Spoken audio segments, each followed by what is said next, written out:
Bismillahirrahmanirrahim. Assalamualaikum warahmatullahi wabarakatuh. Baik, gimana kabarnya anak-anak? Nah, semoga kita semua senantiasa dalam lindungan Allah, diberikan kesehatan dan keselamatan. Nah, tentunya hari ini kita masih belajar dengan online karena situasi saat ini belum memungkinkan kita untuk belajar tatap muka. Kita tetap harus berdoa semoga wabah ini segera berakhir dan kita bisa belajar dengan tatap muka. Sebelum kita mulai pembelajaran pada hari ini, marilah kita membaca basmalah bersama-sama. Bismillah. Nah, sebelum PTS kemarin, kita sudah mempelajari materi tentang sistem koordinat kartesius. Untuk hari ini, kita akan belajar relasi dan fungsi. Apakah ada yang tahu apa yang dimaksud dengan relasi dan apa yang dimaksud dengan fungsi? Baik. Nah, jadi apa sih yang dimaksud dengan relasi? Relasi himpunan A ke himpunan B adalah suatu aturan yang memasangkan anggota-anggota himpunan A dengan anggota-anggota himpunan B. Nah, dalam kehidupan sehari-hari, misalkan contohnya adalah di sini misal ada Ria. Ria itu memiliki hobi bermain bola voli dan bermain basket. Kemudian Rian, hobinya adalah bermain bola voli, bermain bola basket, dan badminton. Sedangkan Reni memiliki hobi bermain bola basket dan badminton. Revi memiliki hobi badminton. Nah, dari contoh yang tadi Ustazah katakan itu bisa dibuat menjadi sebuah relasi, yaitu seperti pada gambar ini.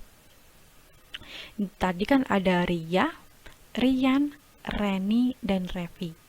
Nah, di sini ini adalah hobinya, yaitu ada bola voli, bola basket, dan badminton. Nah, tinggal kita hubungkan sesuai dengan hobinya masing-masing. Kalau Ria misalkan hobinya adalah bola voli dan basket, maka tinggal kita tarik panahnya dari sebelah kiri ini ke sebelah kanan. Tinggal kita tarik maka panah ke sini. Dan Ria juga hobi basket, tinggal tarik ke sini, dan seterusnya. Dan inilah yang dinamakan dengan suatu relasi. Nah, relasi ini dapat dibuat atau diselesaikan dengan menggunakan 3 cara. Cara yang pertama yaitu adalah menggunakan diagram panah. Yang kedua adalah diagram kartesius. Yang ketiga adalah himpunan pasangan berurutan. Nah, untuk lebih jelasnya, marilah kita simak contoh berikut. Diketahui himpunan A itu adalah X, di mana X lebih dari sama dengan 2 dan X kurang dari 7, di mana X anggota bilangan prima. Untuk himpunan B adalah X, di mana X lebih dari sama dengan 3 dan X lebih dari sama dengan 6, X anggota bilangan asli. Nah, pertanyaannya, tulislah anggota-anggota himpunan A dan anggota himpunan B. Yang kedua, tunjukkan relasi faktor dari himpunan A ke himpunan B dengan diagram panah, diagram kartesius, dan himpunan pasangan berurutan. Nah, yang pertama kita harus mencari anggotanya. Karena di sini tadi X lebih dari sama dengan 2 dan X kurang dari 7. X-nya anggota bilangan prima, maka anggota dari himpunan A adalah 2, 3, 5. Nah, untuk yang B, X lebih dari sama dengan 3 dan X kurang dari sama dengan 6, di mana X adalah bilangan asli. Maka anggotanya adalah 3, 4, 5, 6. Kemudian pertanyaan yang kedua itu adalah kita disuruh untuk mencari relasi dari himpunan A ke B, yaitu adalah faktor dari. Nah, di sini langkah pertama kita buat dulu ini elips. Ada dua, yaitu di kiri ini adalah A, yang di kanan ini adalah B. Kemudian kita masukkan anggota-anggotanya. Untuk anggota A itu terdiri dari 2, 3, dan 5. Untuk anggota B itu terdiri dari 3, 4, 5, dan 6. Setelah itu tinggal kita buat berapa saja yang merupakan faktor dari A ini, faktor dari B. Di sini kan kalau 2 itu merupakan faktor dari 4 dan 6. Maka tinggal kita tarik dari 2 ini ke 4, dari 2 ke 6. Nah, di sini 3 itu merupakan faktor dari 3 dan 6. Tinggal kita tarik 3 ke 3 dan 3 ke 6. Kemudian 5 merupakan faktor dari 5. Nah, ini adalah merupakan contoh relasi yang diselesaikan dengan menggunakan diagram panah. Yang kedua yaitu dengan menggunakan diagram Kartesius. Tadi kan 2 itu merupakan faktor dari 4 dan 6. Maka titiknya ada di ini, 2 tarik ke atas sampai ke 4 dan juga sampai ke 6. Setelah itu 3 itu faktor dari 3 dan 6. Kemudian 5 faktor dari 5. Kemudian ini adalah titik-titik ini merupakan hasilnya. Yang ketiga yaitu menggunakan himpunan pasangan berurutan.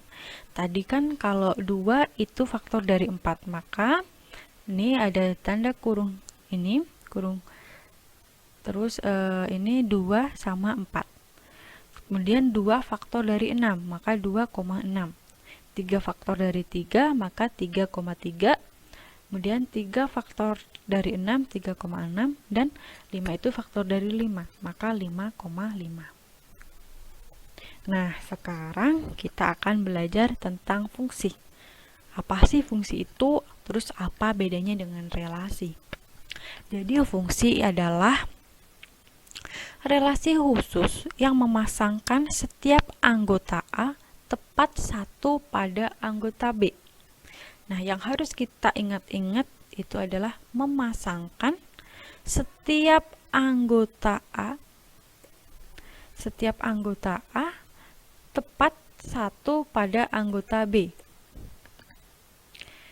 Nah, di sini contohnya adalah relasi anak dari.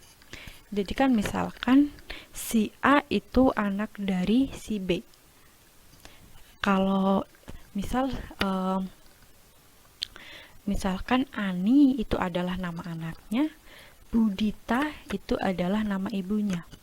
Nah, kalau anak itu kan pasti hanya memiliki satu ibu saja. Ibu kandung itu kan pasti hanya satu. Nah, itu adalah salah satu contoh dari fungsi. Kemudian misalkan ibu kota, kayak Jakarta, Indonesia itu ibu kotanya adalah berada di Jakarta. Nah, itu kan hanya satu ibu kotanya, maka itu merupakan suatu fungsi. Nah, sekarang kita perhatikan gambar ini. Untuk gambar yang pertama ini, apakah ini merupakan suatu fungsi? Nah, sekarang kita perhatikan. Tadi yang dimaksud dengan fungsi syaratnya adalah bahwa harus memasangkan setiap anggota ini tepat satu pada anggota B. Nah, ternyata setelah kita perhatikan di sini kalau ini A yang pertama ini tepat satu karena di sini nggak ada lagi kan. Kemudian yang ini itu tepat satu, hanya ke sini saja. Nah, tetapi untuk yang ketiga ini 2. Ke B yang atas dan ke B yang paling bawah. B1 dan B4. Maka ini bukan suatu fungsi, tapi ini merupakan suatu relasi. Kemudian untuk yang contoh yang ini, di sini A1 ke B1. Berarti dia masih fungsi. Kemudian A2 ke B3.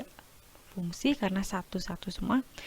Nah, A3 itu tidak ada relasi tidak ada hubungannya di yang himpunan B ini.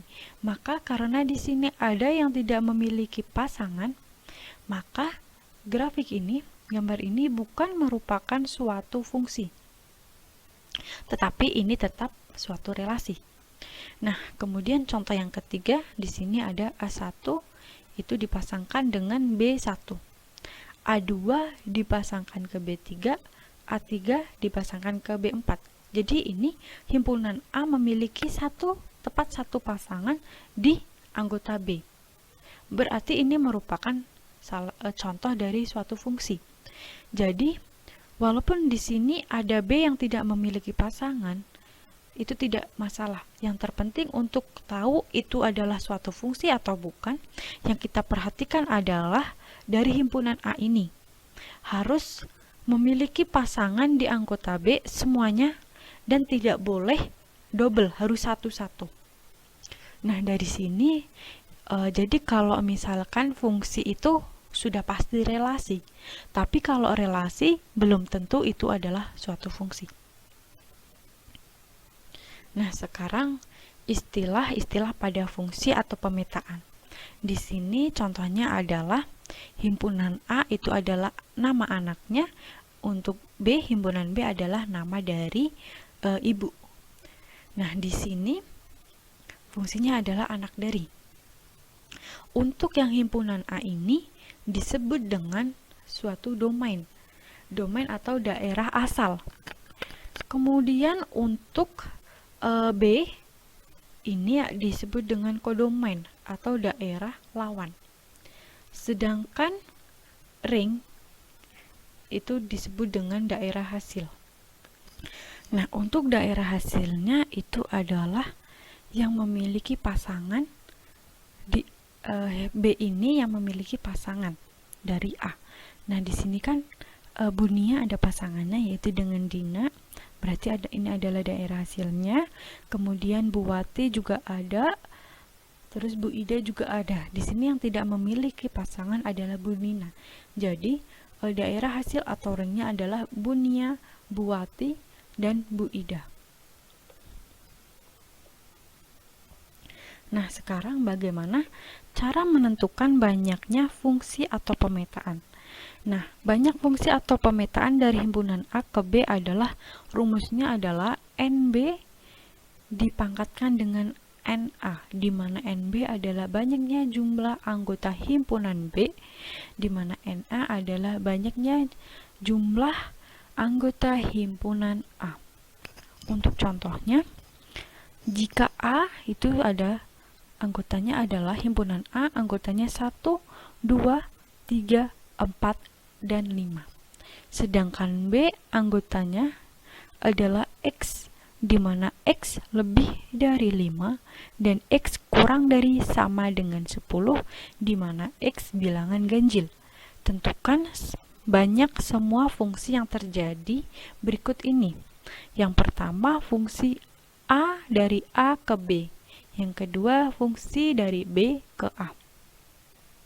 Nah, cara mengerjakannya seperti ini. Tadi kan untuk mencari banyaknya fungsi atau pemetaan dari himpunan A ke B, maka kita harus menghitung dulu berapa jumlah anggota dari himpunan B dan juga dari himpunan A.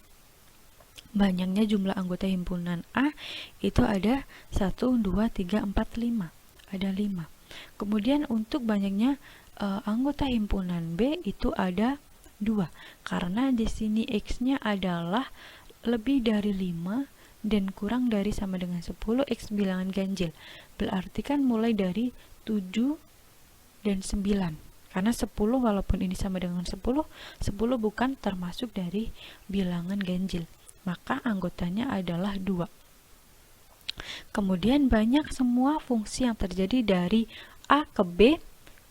Nah, dari A ke B maka rumusnya NB dipangkatkan NA. NB-nya adalah 2, NA-nya adalah 5. Jadi 2 pangkat 5 sama dengan 32. Kemudian banyak semua fungsi yang terjadi dari B ke A. Karena dari B ke A maka rumusnya NA pangkat NB. Sehingga 5 pangkat 2 sama dengan 25. Nah, selanjutnya adalah korespondensi satu-satu.